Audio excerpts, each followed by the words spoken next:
fantasioso, eu costumo dizer, é uma grande viagem filosófica e fantástica. E uma das personagens que eu considero mais cativantes do livro e que tem uma ligação umbilical com a minha história mais forte é a Eneida Cortázio Botelho. Ela é a personagem principal do conto Historinha para Neto, para ser contada à noite. Eu vou dizer por que ela é uma personagem tão especial para mim. A relação que eu tive familiar mais marcante foi com a minha avó. E era muito costumeiro nosso, como é costumeiro da maioria dos netos e avós aqui na Amazônia, que à noite, antes de dormir, a minha avó me contasse histórias, lendas, fábulas, quase sempre relacionadas ao empirismo, à natureza, às crendices amazônicas. Então era muito comum que toda noite a minha avó me colocasse para dormir ouvindo as suas histórias. Então as minhas noites, elas terminavam desse modo. Minha avó deitada, eu abraçado nela e ela me contando histórias fantásticas.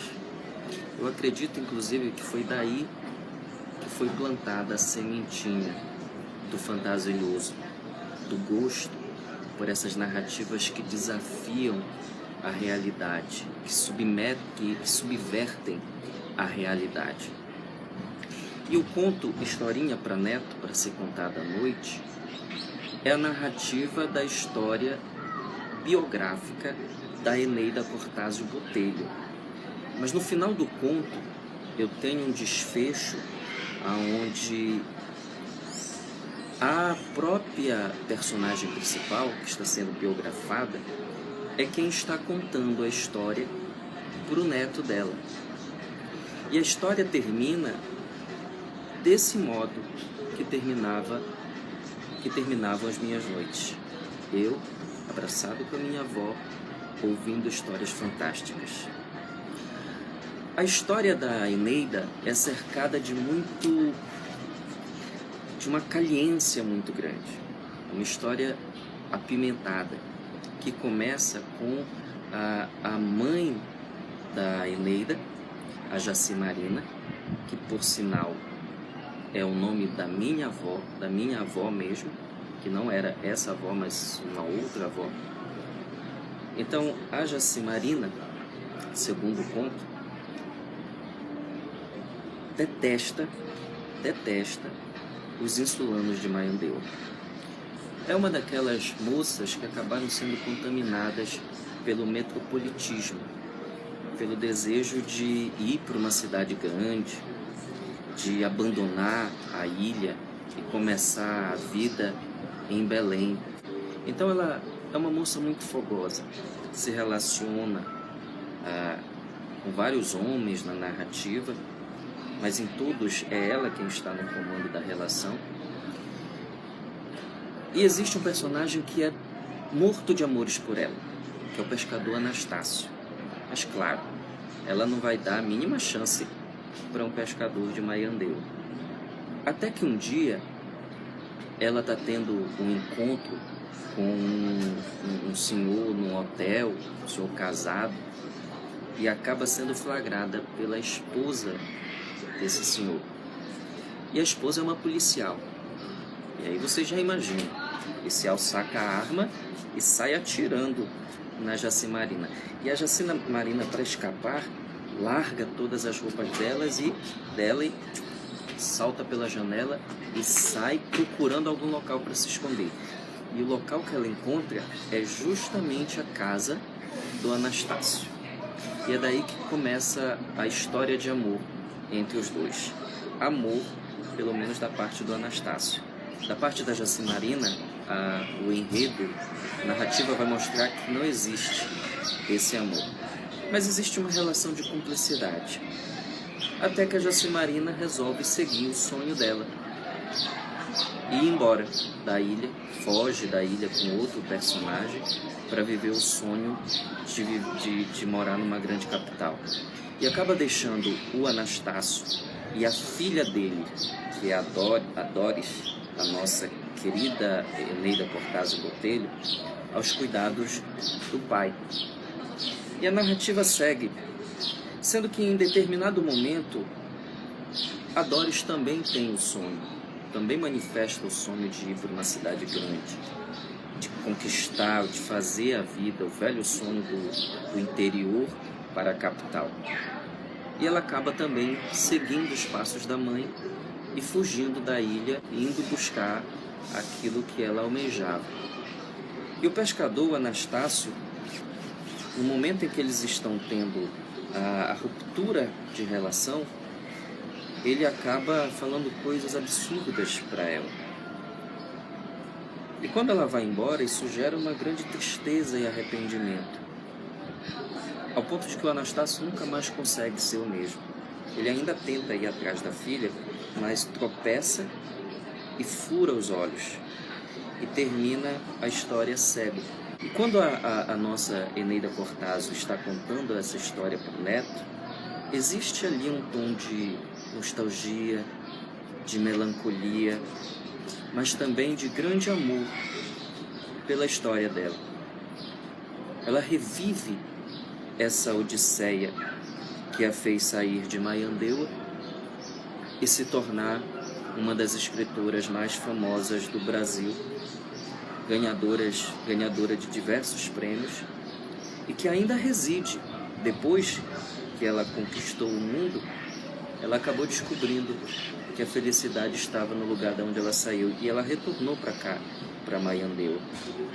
Eu tentei visitá-la hoje, eu confesso que eu tentei fazer uma entrevista com ela, eu já tinha agendado com a assessora dela, mas a assessora dela me informou que ela não estava se sentindo disposta hoje para conversar.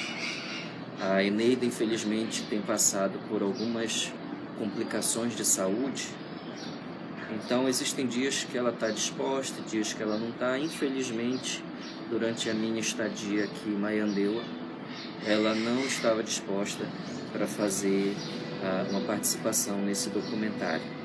Mas eu deixo aqui a impressão que eu tive, porque eu cheguei a estar com ela. Ela não gravou, mas eu conversei com ela e me marcou muito. Ela já está com a voz um pouco embargada, está bastante idosa. Me marcou muito ela me perguntando se eu era escritor. E quando eu disse para ela que eu estava começando a dar meus passos aí nesse mundão de literatura, principalmente se comparado à trajetória dela, ela me disse para eu nunca desistir. Indiferente de todos os obstáculos que venham pela frente. Ela me disse que, por muitas vezes, o pai dela, quando ela era muito estabanada, ela vivia quebrando as coisas, e o pai dela sempre repetia dizendo que ela destruía tudo que ela tocava. E a Eneida me disse, olhando para mim diretamente como eu estou olhando para essa tela, para essa câmera, que depois que ela se tornou escritora, um dia ela estava em Paris e ela abriu o jornal, tinha uma reportagem dizendo: escritora Eneida Cortázio Botelho, a mulher que reconstrói o mundo pelo talento das suas mãos. A Eneida me deixou essa grande lição do encontro que eu tive com ela. Que na infância, as pessoas decretaram que as mãos dela serviriam para destruição. Mas na fase adulta, as mãos dela estão ajudando a construir uma sociedade melhor.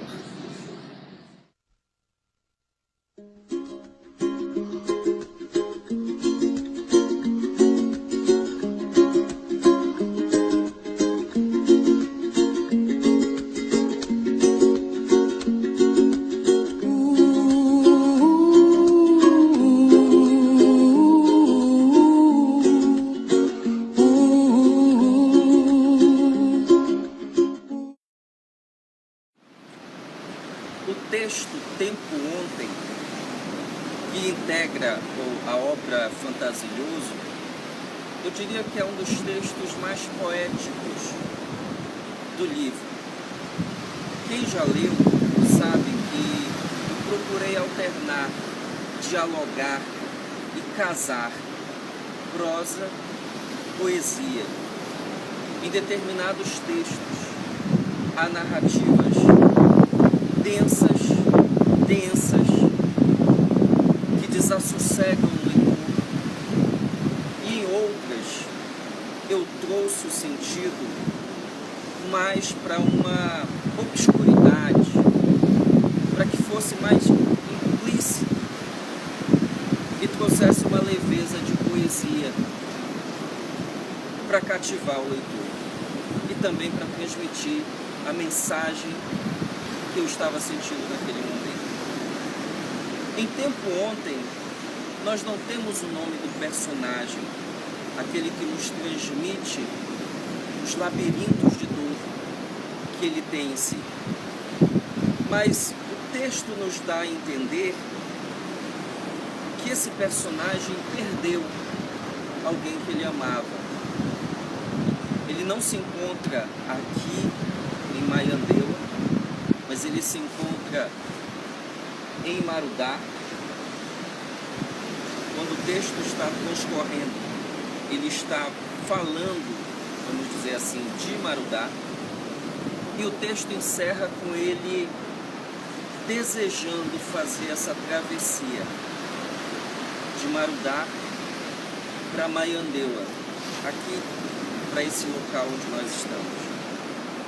Esse sentimento de travessia que ele transparece para o leitor, essa vontade, esse desejo de atravessar todo esse mar, todas essas águas, a sua violência, suas vagas, seus vagalhões, não deixa de ser esse sentimento constante de travessia que nós temos ao longo da vida.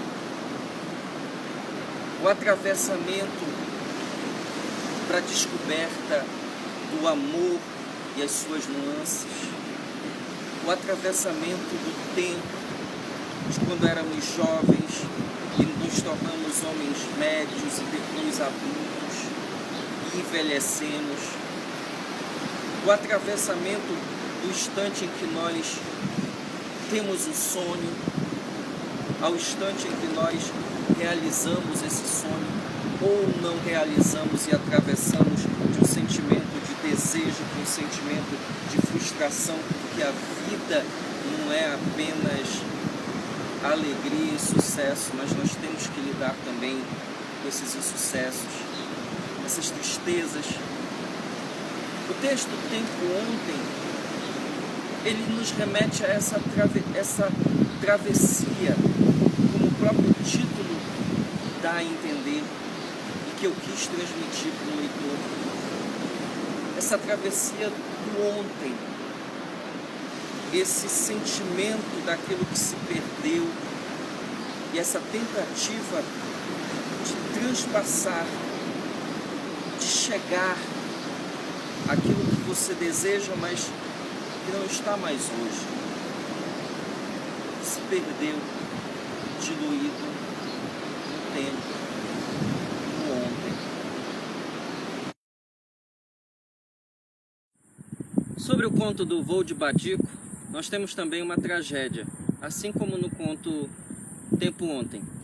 A diferença é que em Tempo Ontem nós temos uma morte de uma personagem que o próprio texto não diz a razão nem o porquê que ela morreu. Agora, em Voo de Badico, nós temos uma morte trágica e brutal, porque o conto diz que em determinado momento o Badico, que é pescador daqui de Maiandeua, sai para a labuta e um turista invade a tapera aonde ele vivia com a esposa, que, salvo engano, se chamava Olimá, e estupra a esposa de Badico e a mata. Esse turista foge da ilha consegue fugir da ilha. Ele é preso depois, no meio do caminho, no meio da fuga, ele é preso. Mas o Badico nunca mais consegue superar esse trauma e essa perda brutal da mulher que ele amava. No finalzinho do conto, de uma forma muito poética e uma abordagem muito metafísica, o Badico vem até este ponto onde nós estamos, que é o local onde fica o farol, um dos dois faróis de Algodoal, e ele escala esse farol. E lá do alto, no texto, ele se joga, dando a ideia de que é um suicídio. Mas na realidade o que eu imaginei foi um voo metafísico dele, começando do farol e ganhando a direção do infinito, do desconhecido, de um mundo onde ele possa viver essa saudade. I've made up my mind. Don't need to think it over. If I'm wrong, I am right. Don't need to look no further. This ain't last. I know this is life.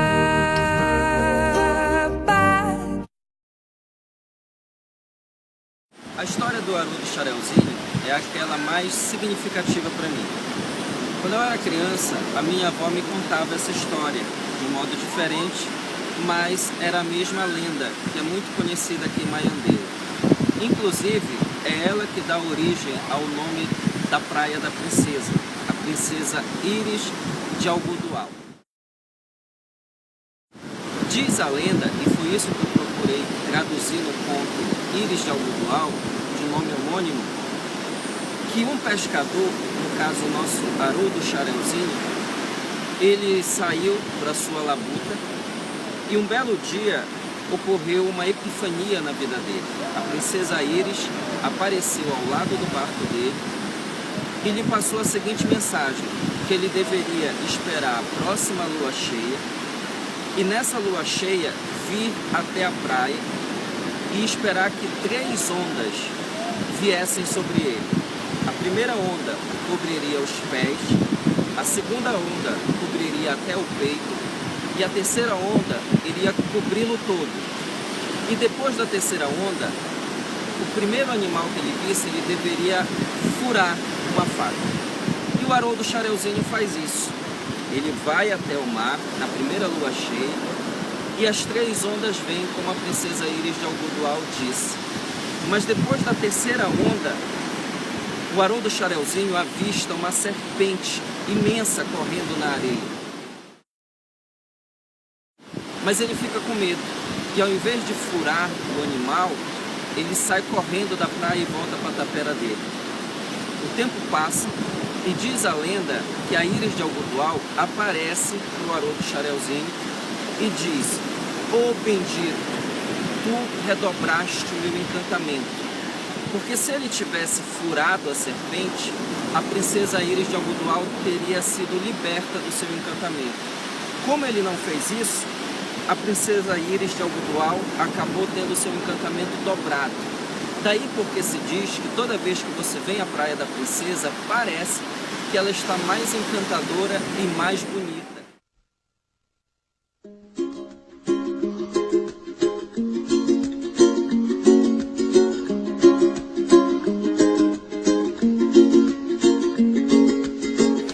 Deve a essa lenda de que o encanto da princesa foi redobrado porque o pescador não cumpriu a missão de desencantá-la. Segundo os moradores daqui, depois que o Haroldo Chareuzinho não desencanta a Íris, ele volta para a tapera dele e começa a viver enclausurado, uma solidão. Nunca mais ele foi visto. Dizem que ele está trancado dentro de casa. Outros dizem que avistaram ele um belo dia ganhar o mar.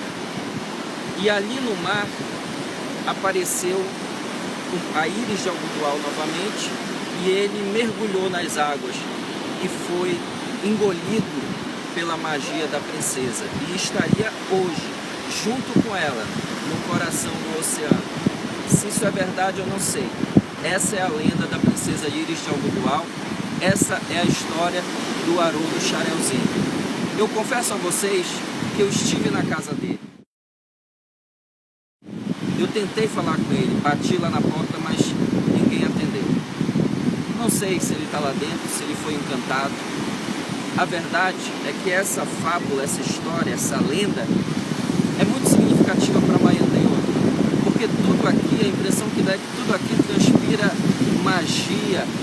Quando eu ouvi essa história a primeira vez e quando eu li, assim que cheguei aqui em Maiandeua, eu percebi que havia uma pegada fantasiosa nessa história e quis traduzir, quis transcrever no livro. Daí porque surgiu o conto Iris de Algodoal.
My brother, me despeço por aqui.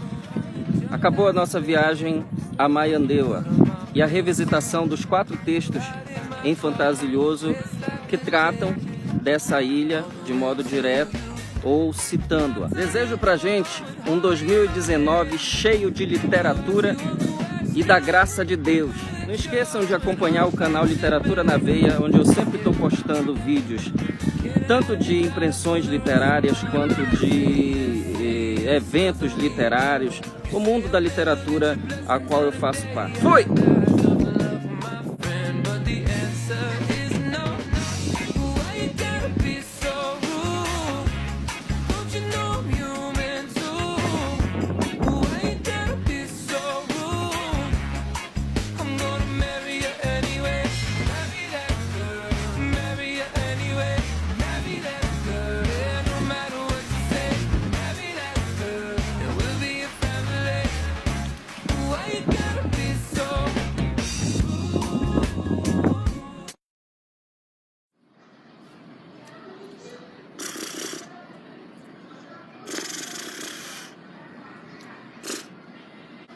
Então, a Eneida é muito admirada pelos moradores de Algodoal.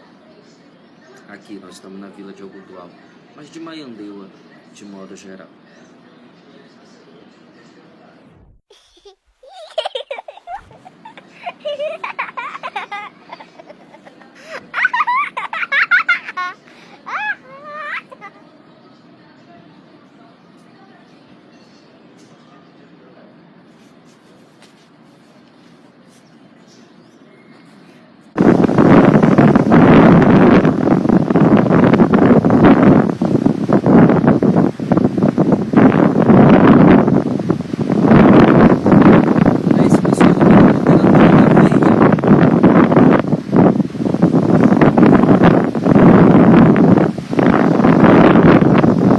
Toma.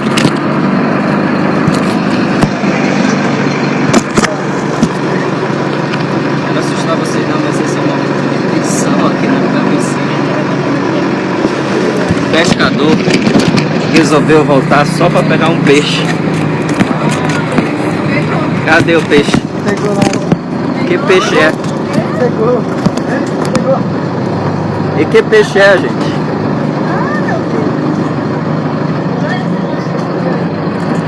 Gente, tenso. O timoneiro parou para pegar um peixe agora que estava boiando aqui no meio da água aqui, e boiando. Olha só, e ele pegou. Olha lá, ó.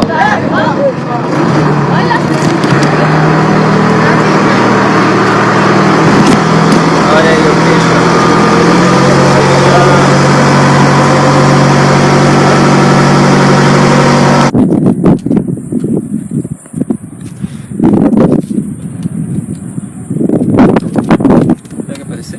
Aham. Tá pegando da onde? Daqui?